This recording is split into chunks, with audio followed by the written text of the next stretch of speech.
Monsieur le Président du Parlement européen, cher Martin Schulz, je vous remercie pour votre invitation et pour les mots que vous avez prononcés à l'égard des victimes des intempéries dans le sud de la France. Monsieur le Président de la Commission européenne, Madame la Chancelière, Mesdames et Messieurs les membres du Parlement européen, c'est vrai qu'un président de la République française, la chancelière de la République fédérale d'Allemagne, s'exprimant ensemble devant le Parlement européen, c'est un fait exceptionnel. Et en même temps, il n'est pas sans précédent. Vous l'avez rappelé, il y a 26 ans, presque jour pour jour, Helmut Kohl et François Mitterrand s'adressaient ici même aux parlementaires européens. À l'époque, un vent de liberté, un grand vent de liberté soufflait sur le continent. Il abattait les murs, émancipait les peuples et donnait espoir aux nations. François Mitterrand et Helmut Kohl avaient présenté, il y a 26 ans, avec le concours de Jacques Delors, au cours de cette séance, les actions de solidarité qui devaient être prodiguées pour accueillir les personnes qu'on n'appelait pas les réfugiés, mais qui s'étaient convaincus que l'Europe de l'Ouest pouvait les accueillir. Et c'est l'Europe tout entière qui s'est ainsi construite, levant une espérance considérable. La conviction commune de François Mitterrand et d'Helmut Kohl, c'était de bâtir une union politique de l'Europe, prolongeant ainsi le mandat des fondateurs, de créer un vaste marché unique avec des règles sociales et de porter le projet d'une monnaie commune. Tout cela devait faire partie du même processus et être mené avec la même détermination. Aujourd'hui, 26 ans après, la chancelière Angela Merkel et moi-même, nous nous adressons à vous. D'abord parce que c'est le 25e anniversaire de la réunification allemande, mais parce que c'est surtout l'Europe qui résonne de nouveaux drames et donc qui pose à notre continent de nouveaux défis. À dire vrai, voilà des années que l'Europe affronte une succession de crises. La crise financière, née en dehors de notre continent, mais qui s'est propagée et qui a provoqué une crise économique dont nous sortons à peine, et une crise sociale avec des millions de jeunes sans travail. Et maintenant, c'est une crise humanitaire à laquelle nous faisons face, avec un afflux de réfugiés provoqué par la déstabilisation de régions entières au Moyen-Orient, en Afrique, issues de conflits armés et avec la résurgence des haines religieuses. Et je n'oublie pas la crise sécuritaire, avec une guerre qui n'est pas si lointaine, aux frontières de l'Europe, en Ukraine, et puis aussi des attaques terroristes qui ont concerné plusieurs pays de notre continent, dont le mien. À chaque crise, des peurs se manifestent. Il faut vivre avec la peur, mais il ne faut pas vivre dominé par la peur. Il n'empêche, il y a une tentation de repli national chaque fois qu'il y a une épreuve. Rien n'est pourtant plus vain que de chercher à se sauver seul, à se dérober, à s'abriter quand des événements majeurs se produisent dans le monde entier. Nous devons parler d'expérience. C'est l'histoire qui nous le dit et nous le confirme. Ces interrogations peuvent être sincères, mais elles ne peuvent pas condamner l'Europe à la frilosité et à l'impuissance. Au contraire, elles justifient une Europe offensive, capable à la fois d'assurer la protection due à ses citoyens et de tenir son rang conformément à ses intérêts et à ses valeurs, valeurs qui ont justifié l'unification de notre continent. Il n'y a donc pas d'autre solution qu'une Europe forte pour garantir notre propre souveraineté. Ces dernières années, ces derniers mois, la France et l'Allemagne ont voulu réagir ensemble face aux épreuves que nous avons traversées au cours de la dernière période. Nous avons répondu par l'affirmation de principes simples et clairs: la solidarité, la responsabilité et la fermeté. Solidarité face au terrorisme, parce que chacun des attentats commis dans l'un de nos pays vise l'Europe tout entière, ses idéaux, sa culture, ses modes de vie, c'est-à-dire l'âme de notre continent. Et je remercie les chefs d'État et de gouvernement, mais aussi beaucoup de parlementaires européens qui s'étaient retrouvés le 11 janvier à Paris pour témoigner de leur solidarité, mais aussi de leur attachement à la liberté, à ce que nous représentons, pour nous défendre face au terrorisme qui cherche justement à détruire le ciment qui nous unit. Solidarité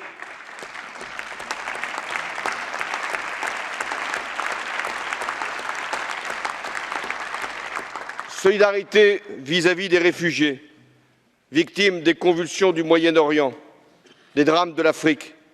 Solidarité à l'égard des États européens qui en subissent la pression en première ligne parce qu'ils sont nos frontières. Solidarité à l'égard des pays voisins des lieux de conflit qui accueillent des réfugiés en grand nombre. Solidarité à l'égard de l'Afrique qui se bat pour son développement et pour éviter justement les mouvements de population. Alors, regardons les choses en face. Nous sommes confrontés à l'arrivée exceptionnelle de femmes et d'hommes depuis le début de l'année. 600 000, sans doute. Beaucoup ont fui la guerre et les massacres. D'autres cherchent une vie meilleure. Tous ont enduré des conditions épouvantables, ont été livrés à des trafiquants sans scrupules. Trop sont morts dans des conditions atroces.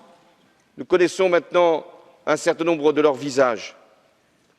L'Europe s'est employée à sauver des vies, d'abord, à lutter contre les filières criminelles grâce aux opérations Frontex. Mais je le reconnais bien volontiers, l'Europe a tardé à comprendre que les tragédies au Proche-Orient ou en Afrique ne pouvaient pas être sans conséquences pour elle. L'Europe n'a pas mesuré l'espoir qu'elle suscite et qu'elle suscitera longtemps face au désarroi de ceux qui attendent depuis la nuit qui s'est pour eux ouverte depuis trop longtemps, attendent l'espoir, la lumière.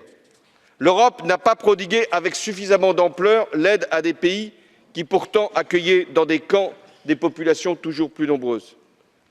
Alors c'est donc dans l'urgence qu'elle a dû s'organiser, l'Europe, pour être digne de sa tradition d'asile et pour organiser le retour de ceux et de celles qui ne peuvent pas être accueillis ici durablement.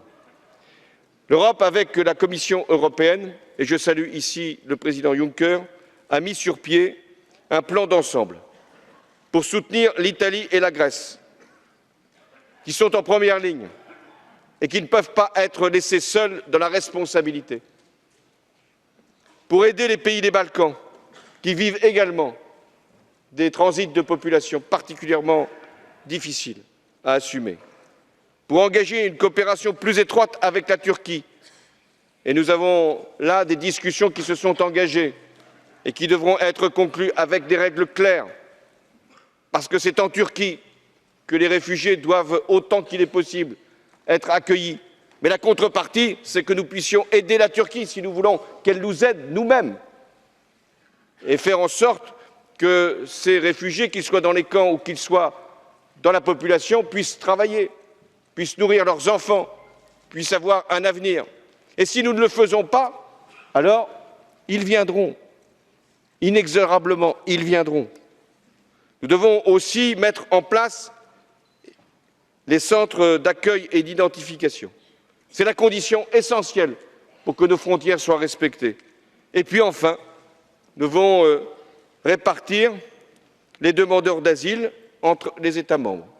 Et c'est ce que nous avons fait. Non sans mal, mais nous l'avons fait. 160 000. Et nous devrons nous assurer de la bonne application des engagements qui ont été pris. C'est chacun de ces volets que le plan doit maintenant mettre en œuvre avec la plus grande rapidité. Voilà les principes. Solidarité, responsabilité. Ce sont les mêmes principes qui ont valu pour traiter de la situation de la Grèce. Les négociations ont été laborieuses. Nous y avons pris notre part, Angela Merkel et moi-même, avec la Commission européenne, avec l'ensemble des États membres. Ces discussions auraient pu échouer. C'eût été bien plus qu'un échec. C'eût été un abandon. L'abandon d'un pays dont la culture et la civilisation nous éclairent encore. C'eût été la première brèche dans l'intégrité de la zone euro, et d'autres pays auraient été sous pression. Et puis, c'eût été une démission devant nos responsabilités mutuelles, responsabilités européennes, responsabilités du gouvernement grec. Les négociations ont abouti sur un programme global de réforme et un nouveau soutien financier. Je souhaite que ça se traduise maintenant par une discussion sur le service de la dette. Ça fait partie de la résolution d'ensemble. Alexis Tsipras, le Premier ministre grec, a été courageux et il a voulu que son peuple puisse être consulté après qu'il y ait l'accord.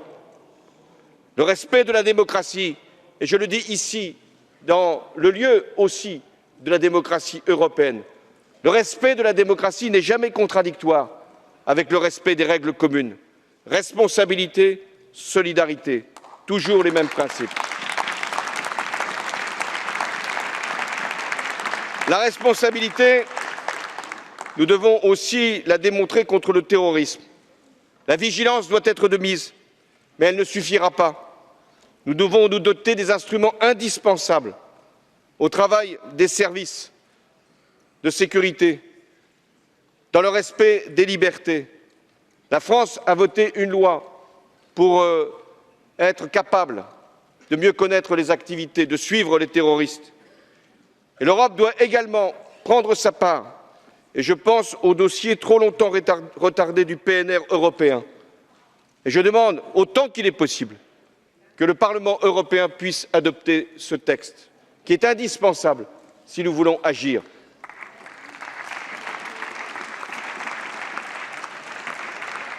L'Europe a aussi un devoir de fermeté.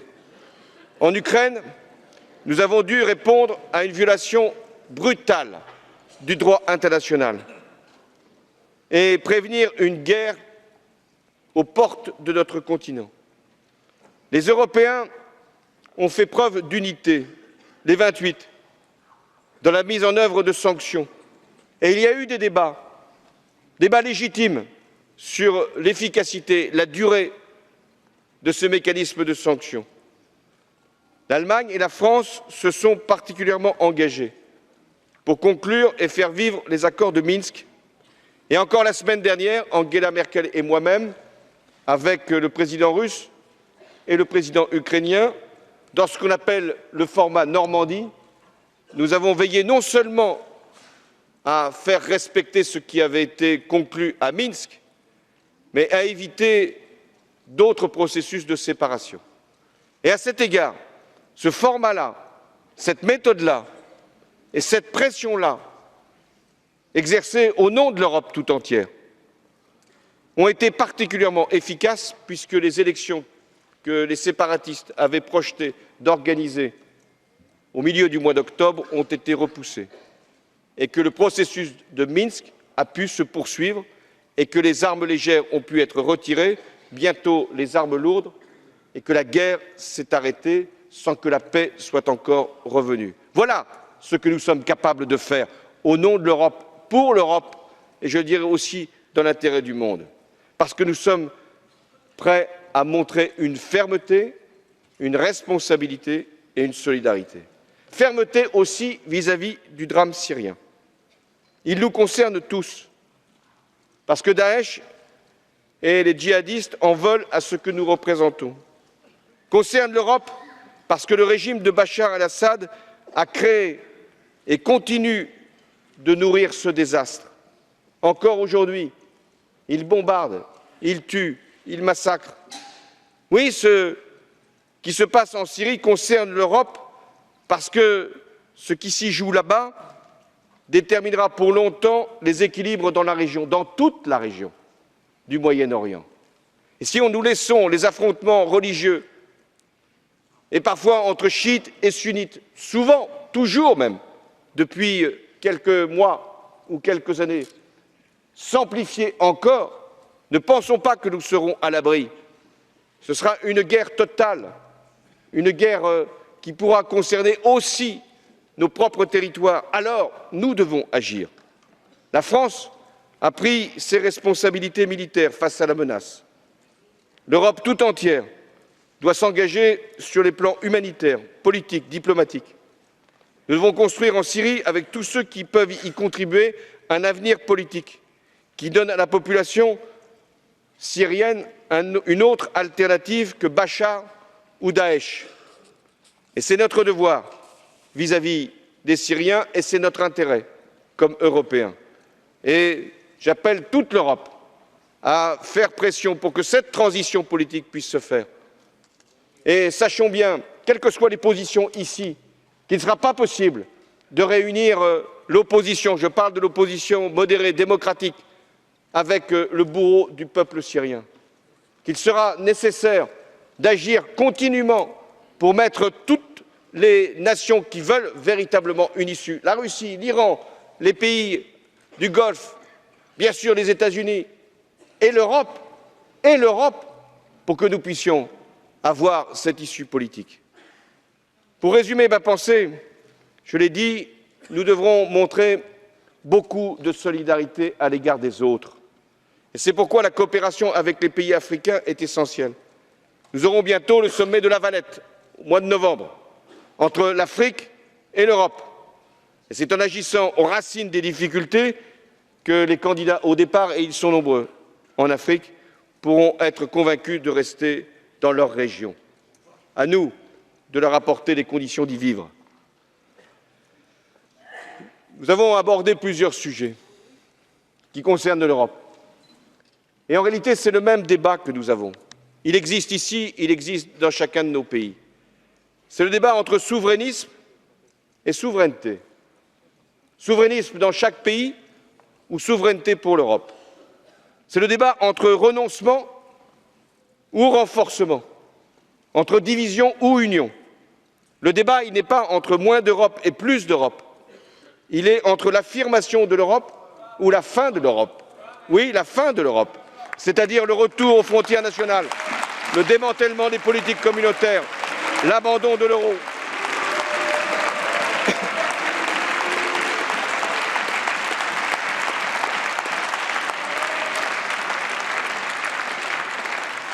Je constate bien, Monsieur le Président, que le débat existe ici aussi. François Mitterrand, il y a moins de 26 ans, au moment où il a quitté ses fonctions, était venu devant le Parlement européen pour s'exprimer, pour livrer ce qu'il pensait être les leçons de sa propre expérience et les leçons de l'histoire. Il avait dit que le nationalisme, c'était la guerre. Son avertissement vaut encore aujourd'hui. Mais je vais ajouter, si je puis dire,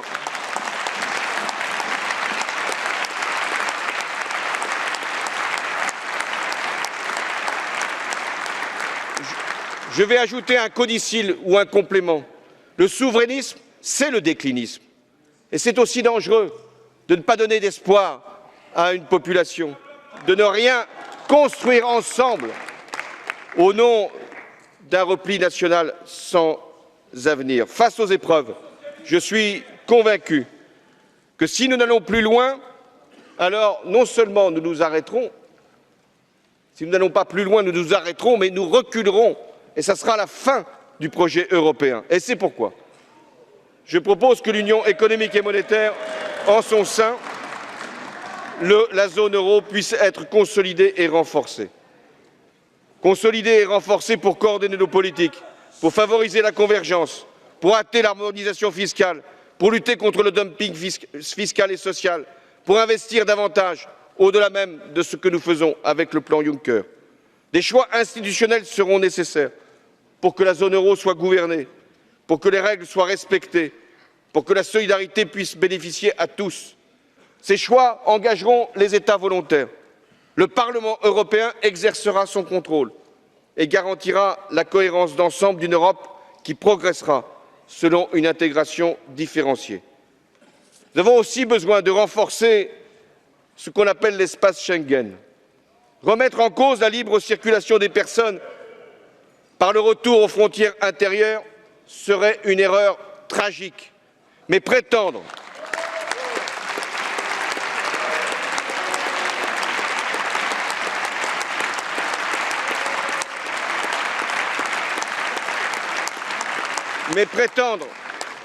que Schengen, dans son fonctionnement actuel, permettra d'affronter les pressions à son périmètre, ce serait une autre erreur. Le contrôle effectif des frontières extérieures de l'Union passe par une assistance renforcée aux États frontières, aux États concernés, et par la mise en place d'un corps de garde-frontières, de garde-côtes européens, comme le président de la Commission européenne en a fait la proposition. De même, nous devons définir une politique d'asile plus cohérente, ce qui passe par une liste commune de pays d'origine sûrs, le rapprochement des procédures, la convergence des droits et des conditions offertes aux bénéficiaires d'une protection, c'est-à-dire un véritable régime commun d'asile au sein même de l'Union européenne. Sur tous ces sujets, nous devons faire le choix, je le répète, de la marche en avant plutôt que du retour en arrière, qui nous ramènerait à l'impuissance. Ce choix courageux, nous avons toujours besoin de l'établir, et il le faudra en décembre prochain, lors de la conférence de Paris sur le climat. Je salue les engagements de l'Europe dans le cadre de cette conférence, car ils ont été déterminants pour emmener la Chine, les États-Unis et beaucoup d'autres vers la perspective d'un accord. Il est possible. Il doit être le plus ambitieux qu'il sera nécessaire de construire. Trop de pays encore n'ont pas déposé leur contribution. Et nous devons, nous-mêmes, Européens, être capables d'instituer un grand marché du carbone pour orienter les investissements vers les meilleures technologies. Et il vous appartiendra de faire des choix en conséquence. Et je veux saluer ce qu'a été le rôle du Parlement européen dans le cadre de la négociation sur le climat, et tant que vous le pourrez, appuyer les efforts des pays, les vôtres, et de l'Europe tout entière pour que nous puissions avoir un accord. Cette ambition, nous l'aurons également dans les financements. Il est très important que nous puissions rassembler ces 100 milliards de dollars nécessaires pour la transition énergétique dans les pays les plus vulnérables ou les pays en développement. Nous n'en sommes pas encore là, alors nous avons 2 mois pour y parvenir. Et s'il n'y avait pas cet accord, prenons conscience de la catastrophe, prenons conscience de ce que serait notre responsabilité pour les générations futures. Prenons conscience qu'il n'y aura pas une nouvelle conférence pour en décider. Il y a un moment où il faut faire son choix, prendre sa décision, s'engager. Et il appartient au gouvernement, oui, au gouvernement européen d'abord, et à ceux qui seront à la conférence de Paris, d'être à la hauteur de la responsabilité que vous nous avez confiée. Et je souhaite un jour revenir devant le Parlement européen, au moins, avec cette fierté, non pas simplement d'avoir reçu une conférence à Paris, mais d'avoir été là le jour où les États du monde, portés par les collectivités locales de l'ensemble de la planète, qui seront également représentés, avec l'ensemble des associations, des organisations, des entreprises, des syndicats, oui, être capables d'avoir, pour les décennies qui viennent, réglé une grande part de la question climatique. C'est, pour notre génération, le rendez-vous qu'il ne faut pas manquer.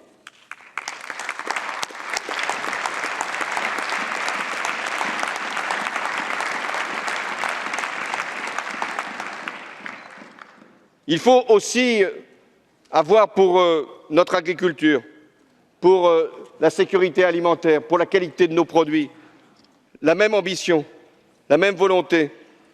Et je demande, dans les contextes de crise que nous connaissons d'un certain nombre de nos productions, que, ici, au niveau de la Commission, comme au niveau des États, comme au niveau du Parlement, nous puissions dégager les soutiens indispensables pour protéger nos produits et pour venir en aide aux plus vulnérables.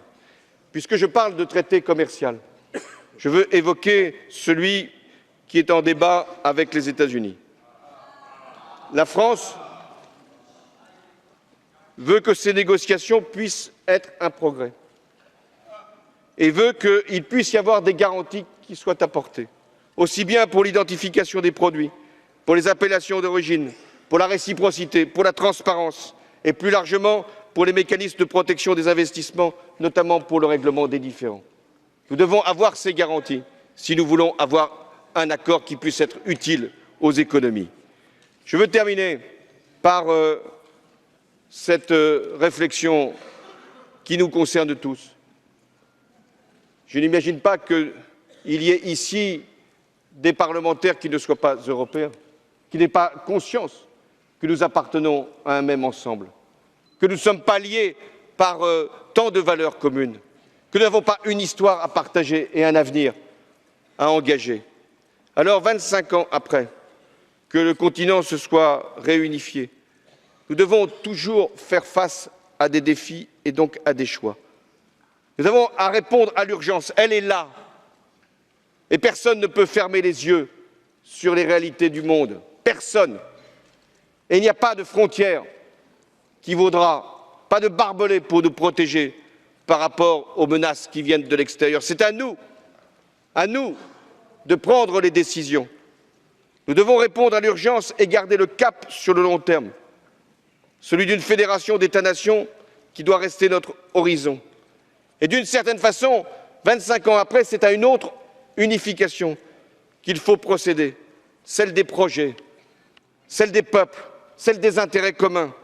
Et avec cette seule question, voulons-nous revenir à l'ordre ancien, celui du XXe siècle, et ce qu'il a charrié, ou voulons-nous vivre dans un ensemble cohérent et volontaire pour le siècle qui vient? Moi, j'ai fait mon choix, c'est celui de l'Europe, et je l'ai fait avec la volonté sur chaque question de rechercher autant qu'il est possible des compromis les plus élevés, et c'était le sens de la coopération que nous avons nouée avec Angela Merkel et l'Allemagne pour être avec nos partenaires à la hauteur des défis du siècle.